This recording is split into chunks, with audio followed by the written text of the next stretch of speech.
पिताजी, आपकी तबीयत बिल्कुल भी ठीक नहीं है, फिर भी आप सब्जी बेचने जा रहे हैं। बिना जाए गुजारा भी नहीं है बिटिया। अभी इस पिता के कंधे पर जवान बेटी का घर बसाने की भारी जिम्मेदारी है। किशनगंज गांव में रहने वाला माधव अपनी 19 साल की बेटी कंगना के साथ रहता था। माधव सालों से सब्जियां बेचा करता था। आज भी वह बीमार हालतों में सब्जियों से भरा हुआ ठेला लेकर चल देता है। आलू ले, बैंगन ले, पालक ले, मेथी ले, आ जाओ भैया, ले जाओ ताजी हरी सब्जियां, भैया आ जाओ ले जाओ। जेठ की लुभरे मौसम और कड़कती धूप में सर से पांव तक वह पसीने से सराबोर हो जाता है कि अचानक धूप की तेज किरणों से उसका सर जोर से चकरा कर एक नुकीले पत्थर पर लग जाता है। हे ईश्वर, कोई बचाओ! लगता है आज तो मेरे प्राण निकल ही जाएंगे।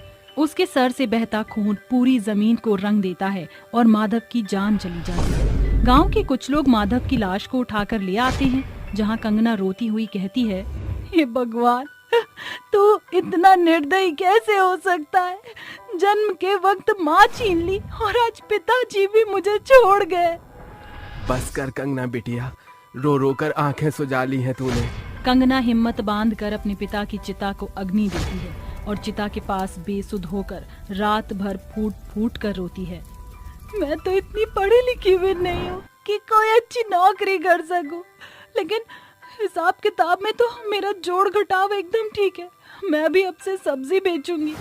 वह पाई पाई जोड़कर मंडी से सब्जियां खरीदकर उन्हें बेचने के लिए गांव के सब्जी बाजार में ठेला लगाकर कहती है, सब्जी ले लो, ताजी हरी सब्जी ले लो, सस्ती सब्जी ले लो।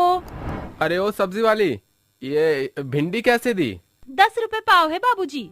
अरे वाह, तुम तो बड़ी ही सस्ती और ताजी सब्जियां बेच रही हो। बाकी सब्जी वाले ने तो लूट मचा रखी है, सुनार के भाव सब्जियां बेच रहे हैं। ये सुन बाकी के 3 ठेले वाले गुस्से से बौखलाकर कहते हैं, अरे पप्पू, ये तो तेरा ग्राहक है ना, देख आज इस छोकरिया से सब्जियां ले रहा है। फोन तो मेरा भी खोल रहा है, एक बार तो इसको धमकाना ही होगा। तीनों अपना ठेला छोड़कर कंगना से कहते हैं, अरे ओ 2 टके की छोकरी, ये हमारा अड्डा है, हटा अपना ठेला यहाँ से। हमसे दुश्मनी मोल लेना तुझे भारी पड़ेगा। मैं तो आप तीनों को जानती भी नहीं, तो दुश्मनी का सवाल ही कहाँ उठता है। हमारा हक मारा है तूने, अरे हम बरसों से यहाँ सब्जी बेच रहे हैं, उठा अपना ठेला और चलती बन यहाँ से। लेकिन ये तो ग्राहकों के हाथ में होता है कि उन्हें कहाँ का सौदा पसंद आए। उन्हें मेरी सब्जियां सस्ती लगी तो उन्होंने खरीदा। गुस्से से बौखलाकर वो तीनों सब्जियों से भरा ठेला पलटकर चल देते हैं और आए दिन उसको परेशान करते। फिर भी कंगना हार नहीं मानती थी। उसकी सब्जी की दुकान पर रोजाना सैकड़ों लोगों की भीड़ लगती थी। कल तक हमारे गल्ले सब्जियों की बिक्री से नोटों से ठगम ठेल रहते थे। कल की आई 2 टके की छोकरी के चलते पाव भर सब्जी बेचना भी मुश्किल हो गया है। थोड़ी देर के लिए बाजार एकदम सुनसान होने वाला है, आज इसको आखिरी बार धमकाते हैं। कुछ घंटे बाद बाजार में घनघोर अंधेरा और सन्नाटा छाने के साथ वो कहते हैं, बड़ी कमीनी किस्म की छोकरियां है तू। लात समझाने पर भी तूने सब्जी बेचने का धंधा बंद नहीं किया। हमारे पेट पर लात मारने में तुझे मजा आ रहा है ना, आज तू मरेगी। मैं तुम्हारी खोखली धमकियों से डरने वाली नहीं हूँ, हटो। रुक, अभी मजा चखाते हैं तुझे। रुपेश और अजीत उसका हाथ पकड़ते हैं और पप्पू ठेले का तराजू पलटाकर उठाकर उसके सर पर मार देता है, जिसके साथ उसके सर से खून के फुहारे फूट पड़ते हैं। तुमने मुझे मारकर अच्छा नहीं किया, मैं अपना बदला लूंगी। ये तो मर गई। अगर किसी ने इसको पहचान लिया तो? ऐसा नहीं होगा, इसकी लाश को भाजी तरकारी की तरह काटकर सड़ी गली सब्जियों के गड्ढे में फेंक देंगे। तीनों कसाई उसको फेंक देते हैं, जिसके बाद वो चुड़ैल बनकर कहती है, नहीं छोड़ूंगी, लौट आई हूँ मैं। तकरीबन 10 दिन गुजरते ही एक रात अजीत कहता है, सब्जियां बेचते हुए पता ही नहीं चला कि रात कब हुई। मुझे घर जाना होगा। इतनी भी जल्दी क्या है? खौफनाक आवाज सुनकर जैसे ही अजीत पलटता है तो चुड़ैल गायब हो जाती है। अचानक जोरदार आंधी उठती है। अरे तूफान कैसे उठ गया? मुझे जल्दी से घर भागना होगा। वो जैसे ही ठेले को बढ़ाता है, चुड़ैल उसके ठेले पर ढब से कूद पड़ती है। चुड़ैल के आगे लटके हुए बालों को देख अजीत पूछता है, कौन हो तुम? सारे टमाटर फोड़ दिए, इसका नुकसान क्या तेरा बाप भरेगा? चुड़ैल जोर शोर से रोती हुई बाल हटाकर कहती है, कहो तुम, मैं हर जाना भर दूं सब्जी लेकर। चुड़ैल की लाल स्याह खूनी आंखें और विशाल रूप देख अजीत ठेले से दूर जा गिरता है। अरे अरे बाप रे, तू! आज तो मैं तेरी चटनी बनाऊंगी।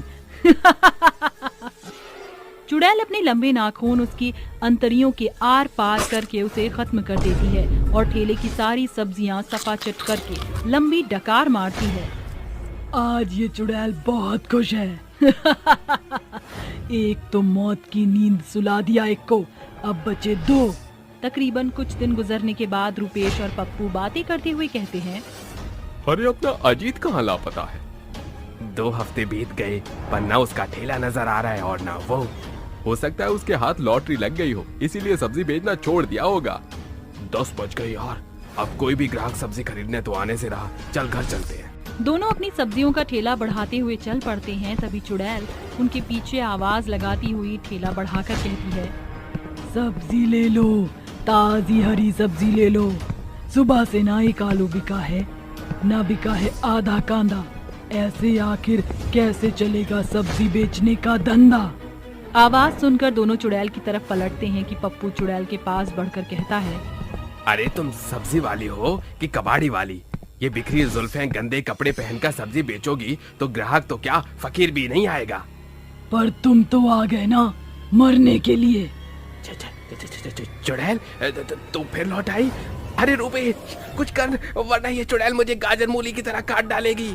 चुड़ैल पप्पू को काली शक्तियों से बैंगन में बदल कर कहती है, अब देख कैसे मैं तेरा बर्ता बनाती हूँ। चुड़ैल उस बैंगन को आसमान में उछालकर अपनी आंखों की ज्वाला से झुलसाकर बैंगन बने रुपेश को मसल देती है। इससे पहले कि मैं भी मारा जाऊं, मुझे गांव भागना होगा। पप्पू 100 की रफ्तार से गांव की तरफ भागता है। चुड़ैल भी अपने सब्जी के ठेले के साथ उसके पीछे भागती है। कहाँ भाग कर जाएगा, आज तुझे मरना ही होगा। पप्पू गांव में बैठे लोगों की झुंड के बीच आ गिरता है। अरे भाई, कौन हो तुम और इतना घबराए हुए क्यों लग रहे हो? चुड़ैल, एक चुड़ैल मेरा पीछा कर रही है, मुझे बचा लो। चुड़ैल सब्जी से भरे ठेले को पप्पू की ओर धकेल कर कहती है, तुझे मरने से गांव वाले तो क्या यमराज भी नहीं बचा सकता। अरे सरपंच जी, ये तो अपनी कंचन है। पर अब ये इंसान नहीं, चुड़ैल बन चुकी है। चुड़ैल पप्पू को उठाकर सब्जियों के ठेले पर धोबी पछाड़ मारकर कहती है, मुझे मारा था ना, अब तू भी मर। रुको, आखिर क्यों मार रही हो इस बेचारे को? ये सुनकर चुड़ैल की आंखों में खून उतर आता है और पूरा गांव आंधी की चपेट में आ जाता है। बेचारा नहीं, कसाई है ये। इसने अपने 2 साथियों के साथ मिलकर मुझे बेरहमी से मारकर मेरी बोटियों को सब्जी के खत्ते में फेंक दिया था। आज मैं इसकी जान ले लूंगी। मुझे माफी दे दो चुड़ैल। छोड़ दो चुड़ैल इसको। मैं इस हत्यारे को किसी कीमत पर नहीं छोड़ूंगी। खबरदार, जो किसी ने मेरे बीच में आने की कोशिश की तो मैं उसे भी मार डालूंगी। चुड़ैल गांव के लोगों पर सब्जियों की बरसात करते हुए अपने विशाल रूप में आकर पप्पू को अपने हाथ में उठाकर मसलते हुए खाने लगती है। नहीं, आज मेरा बदला पूरा हुआ, अब मेरी आत्मा को मुक्ति मिल जाएगी। तीनों हत्यारों को मौत के घाट उतार कर चुड़ैल की आत्मा सितारों की रोशनी के साथ गायब हो जाती है। लेकिन कभी कभी वो चुड़ैल आधी रात सब्जियों के ठेले के साथ दिखा करती थी।